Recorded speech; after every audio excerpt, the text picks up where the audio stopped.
Hello guys, welcome back to our channel. Episode ആരംഭിക്കുമ്പോൾ കാണിക്കുന്നത് മജിസ്ട്രേറ്റിന്റെ വീടാണ്. അങ്ങനെ ശ്യാമ പറയുന്ന കാര്യങ്ങളൊക്കെ കേട്ടിട്ട് മജിസ്ട്രേറ്റ് പറയുകയാണ്, ഇപ്പോൾ വാദി പ്രതിയായല്ലോ പോലീസെ. തുടർന്ന് ജഗന്നാഥിന്റെ കാര്യവും ശ്യാമ മജിസ്ട്രേറ്റിനോട് പറയുന്നു.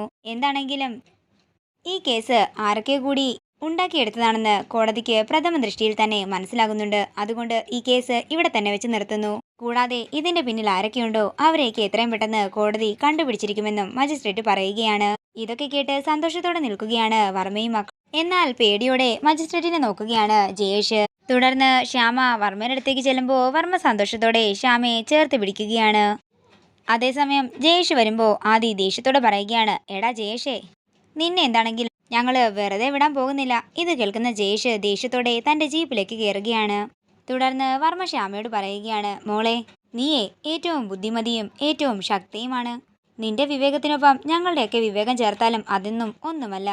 അച്ഛാ, അങ്ങനെയൊന്നും പറയല്ലേ. സത്യം ജയിക്കുമെന്ന് എനിക്കറിയാമായിരുന്നു. അച്ഛാ, ഞാനും അരുണും കൂടി ഓഫീസ് വരെ ഒന്ന് പോവുകയാണ്. ഒരു പ്രസ് റിലീസ് കൊടുക്കണമെന്ന് ആദി പറയുമ്പോൾ അത് ശരിയാണെന്ന് വർമ്മയും പറയുന്നു. ഞാനും അച്ഛനും ശ്യാമയും കൂട്ടിക്കൊണ്ട് വീട്ടിലേക്ക് പോകാമെന്ന് അഖിൽ പറയുമ്പോൾ വർമ്മ പറയുകയാണ്, അതെ, മോൾക്ക് ഇഷ്ടപ്പെട്ട മാമ്പഴ പുളിശ്ശേരിയും കൂട്ടി നമുക്ക് ആഹാരം കഴിക്കണ്ടേ എന്നും വർമ്മ ചോദിക്കുന്നു. പിന്നീട് കാണിക്കുന്നത് ആനന്ദ നിലയമാണ്. വിഷമത്തോടെ എന്തൊക്കെയോ ആലോചിച്ചുകൊണ്ടിരിക്കുകയാണ് ശ്യാമ. അതേസമയം അങ്ങോട്ടേക്ക് വസുന്ധര വന്നിട്ട് പറയുകയാണ്, മോളെ, അഗ്നിശുദ്ധി വരുത്തി നീ തിരിച്ചു വന്നിരിക്കുകയാണ്. മോളുടെ മേലുണ്ടായിരുന്ന എല്ലാ കളങ്കങ്ങളും മാറി. പക്ഷേ മോളിനി ഒന്നുകൂടി സൂക്ഷിക്കണം. ഞാൻ നേരത്തെ ഐശ്വര്യയോടൊക്കെ പറഞ്ഞിരുന്നു, ഈ വീട്ടിൽ വീണിരിക്കുന്ന ഒരു സ്ത്രീയുടെ കണ്ണീരിന്റെ കാര്യം. അമ്മേ, അതൊക്കെ നമ്മൾ സംസാരിച്ചു കഴിഞ്ഞതല്ലേ. അതിനെക്കുറിച്ച് ഇനി എന്തിനാ പറയുന്നത്? അല്ല മോളെ, അത് ആലോചിക്കുമ്പോൾ ഒരു സമാധാനവും കിട്ടുന്നില്ല. മോളോട് ഞാൻ പറഞ്ഞില്ലായിരുന്നോ ജഗന്നാഥന്റെ മോളുടെ കാര്യം? അതിന്റെയും ശാപം കാണും.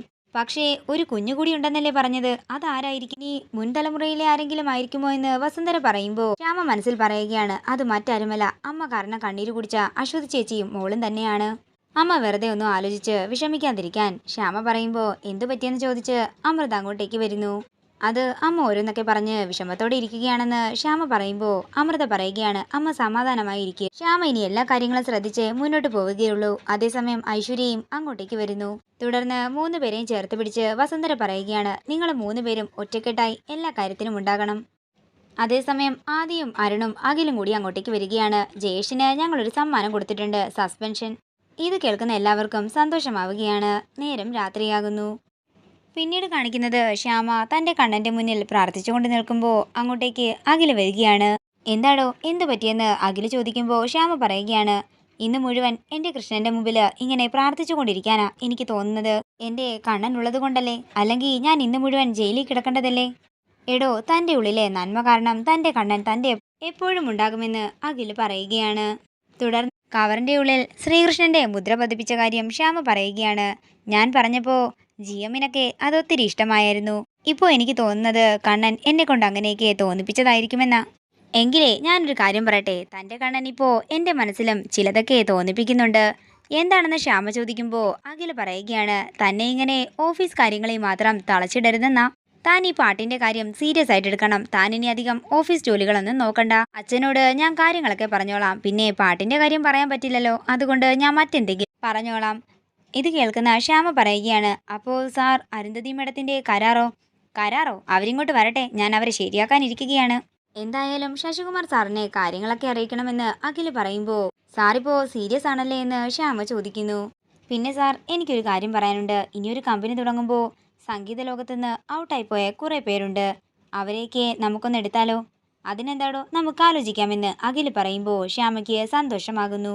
നേരം പുലർച്ചെയാകുന്നു. പിന്നീട് കാണിക്കുന്നത് ജയേഷും ഐശ്വര്യയും ജഗന്നാഥനും കൂടി ശ്യാമയുടെ കാര്യത്തിന് വേണ്ടി കണ്ടുമുട്ടുന്നതാണ്. നമ്മളെല്ലാവരെയും അവള് ഒറ്റയടിക്കല്ലേ തോൽപ്പിച്ചതെന്ന് ജഗൻ പറയുകയാണ്.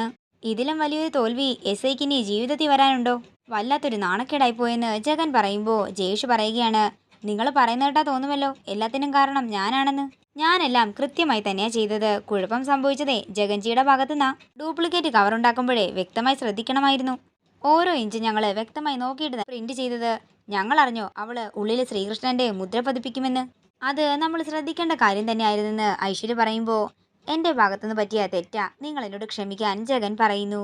എന്നെ വിശ്വസിച്ച് കൂടെ നിന്ന കടക്കാരുടെ ലൈസൻസ് ഒക്കെ പോയി. അവരുടെ സംഘടന അവരെ പുറത്താക്കുകയും. ഇത് കേൾക്കുന്ന ഐശ്വര്യ പറയുകയാണ്, സാറ് വന്ന് ശ്യാമയെ അറസ്റ്റ് ചെയ്തപ്പോൾ എനിക്ക് സന്തോഷം കൊണ്ട് അറ്റാക്ക് വരുമെന്നാ തോന്നിപ്പോയത്. പക്ഷേ അവളുടെ ദൈവം അവളെ രക്ഷിച്ചെന്ന് ഐശ്വര്യ പറയുമ്പോൾ ജയേഷ് പറയുകയാണ്, അവളെയും അവളുടെ ദൈവത്തെയും ഇനിയും വെച്ചോണ്ടിരിക്കാൻ പാടില്ല. ജയേഷ് ാകണ്ട, നമ്മുടെ കയ്യിൽ ഇനിയും ആയുധങ്ങളുണ്ടല്ലോ എന്ന് ജഗൻ പറയുകയാണ്. അതേസമയം ജഗനെ സഹായിച്ച ഷോപ്പിന്റെ ഓണേഴ്സൊക്കെ അങ്ങോട്ടേക്ക് വരികയാണ്. ഞങ്ങളെ കൊണ്ട് എല്ലാ കുഴപ്പത്തിലും പെടുത്തിയിട്ട് സാറിപ്പോ ഇവിടെ വന്ന് നിൽക്കുകയാണല്ലേ എന്ന് ആ കടക്കാർ ചോദിക്കുമ്പോൾ ജയേഷ് പറയുകയാണ്, മിണ്ടാതിരിക്കടാ, വന്ന വഴിക്ക് എല്ലാരും വിട്ടോണമെന്ന് ജയേഷ് പറയുമ്പോൾ സാറ് തന്നെ ഇതിനൊരു പരിഹാരം കണ്ടു തരണമെന്ന് കടക്കാർ പറയുന്നു. ഇതുമായി ബന്ധപ്പെട്ട് ഇനി ആരും എൻ്റെ പേര് എവിടെയും പറയാൻ നിൽക്കരുത്, പറഞ്ഞാൽ നിങ്ങൾക്കോ നിങ്ങളുടെ വീട്ടുകാർക്കോ സമാധാനം കിട്ടില്ലെന്ന് ജഗന്നാഥൻ പറയുകയാണ്. തുടർന്ന് അവരവിടെ നിന്ന് പോകുമ്പോൾ ജഗൻ പറയുകയാണ്, ഇനിയും ഇതുപോലെ ആൾക്കാർ വന്നുകൊണ്ടേയിരിക്കും, എല്ലാവരെയും നമ്മൾ കൈകാര്യം ചെയ്യണം. തുടർന്ന് ജയേഷ് പറയുകയാണ്, അവള് മനസ്സിൽ പോലും വിചാരിക്കാത്ത രീതിയിലാകണം നമ്മൾ അവൾക്ക് തിരിച്ചടി കൊടുക്കുന്നത്. പിന്നീട് കാണിക്കുന്നത് അഖിലും ശ്യാമയും കൂടി കരിക്ക് കുടിക്കുമ്പോൾ അങ്ങോട്ടേക്ക് ജയേഷ് വരികയാണ്. സാറിനെ ഞങ്ങൾ കാണാനിരിക്കുകയായിരുന്നു എന്ന് അഖിൽ പറയുമ്പോൾ എന്താ കാര്യമെന്ന് ജയേഷ് ചോദിക്കുന്നു. ശ്യാമയോട് ഞാൻ പറയുന്നത് അഖിൽ പറയുമ്പോൾ അഖിൽ സാർ പറഞ്ഞാൽ മതിയെന്ന് ശ്യാമയും പറയുന്നു. ദേ രണ്ടും കൂടി പറയുന്നുണ്ടെങ്കിൽ പറയാൻ ജയേഷ് പറയുമ്പോൾ അഖിൽ പറയുകയാണ്, അത് പിന്നെ എനിക്ക് സാറിനെ ഒന്ന് തല്ലണം. ഇത് കേൾക്കുന്ന ശ്യാമ പറയുകയാണ്, അതെനിക്കൊന്ന് കാണുകയും വേണം. ഇന്നലെ ഭാഗ്യം കൊണ്ട് മാത്രമാ രക്ഷപ്പെട്ടതെന്ന് ജയേഷ് പറയുമ്പോൾ എങ്കിലേ ആ ഭാഗ്യം ഇന്ന് സാറിനുണ്ടാകില്ല, സാറിനെ രക്ഷിക്കാൻ ആരും വരാനും പോകുന്നില്ലെന്ന് ശ്യാമ പറയുന്നു. തുടർന്ന് അഖിൽ പറയുകയാണ്, ഇന്നലെ ഞങ്ങൾ രാത്രിയെ കുറെ ആലോചിച്ചിരുന്നു, ഒന്നെങ്കിൽ നിന്നെ അങ്ങ് കൊന്നു കളയണം, അല്ലെങ്കിൽ നിന്നെ നട റോഡിലിട്ട് തല്ലണം. ഇപ്പോൾ സാറായിട്ട് തന്നെ ഇങ്ങോട്ടേക്ക് വന്ന സ്ഥിതിക്ക് ഇനി എന്ത് ചെയ്യാനാണെന്ന് അഖിൽ ചോദിക്കുമ്പോൾ ശ്യാമ പറയുകയാണ്, സാറിനെ തല്ലിയില്ലെങ്കിൽ ഞങ്ങൾക്ക് ഉറക്കം വരില്ല. പോലീസിനെ തല്ലുന്നത് ഏറ്റവും വലിയ കുറ്റമാ, പക്ഷേ ഞാനിപ്പോൾ തല്ലാൻ പോകുന്നത് കള്ളനെയാണെന്ന് അഖിൽ പറയുന്നു. തുടർന്ന് ജയേഷിനെ റോഡിലിട്ട് പൊതിരെ തല്ലുകയാണ് അഖിൽ. ഇതുകൊണ്ടൊന്നും നീ നന്നാകില്ലെന്ന് എനിക്ക് നന്നായിട്ട് അറിയാമെടാന്ന് അഖിൽ പറയുമ്പോൾ പോലീസിനെ തല്ലിയതിന് അനുഭവിക്കാൻ പോകുന്നേ ഉള്ളെന്ന് ജയേഷും പറയുന്നു. നിന്നെ ഞാൻ കാണിച്ചു തരാമെടാന്ന് പറഞ്ഞ് ജയേഷ് ദേഷ്യത്തോടെ അവിടെ നിന്ന് പോവുകയാണ്. തുടർന്ന് ശ്യാമയെ ചേർത്ത് പിടിച്ച് അഖിൽ പറയുകയാണ്, എൻ്റെ ജീവിതത്തിൽ ഞാൻ ഏറ്റവും സന്തോഷിച്ച ദിവസം ഇന്നാണ്, തന്നെ വേദനിപ്പിക്കുന്ന ആരെയും ഞാൻ വെറുതെ വിടില്ല. അത്രയും പറഞ്ഞ് അഖിലും ശ്യാമയും അവിടെ നിന്ന് പോവുകയാണ്.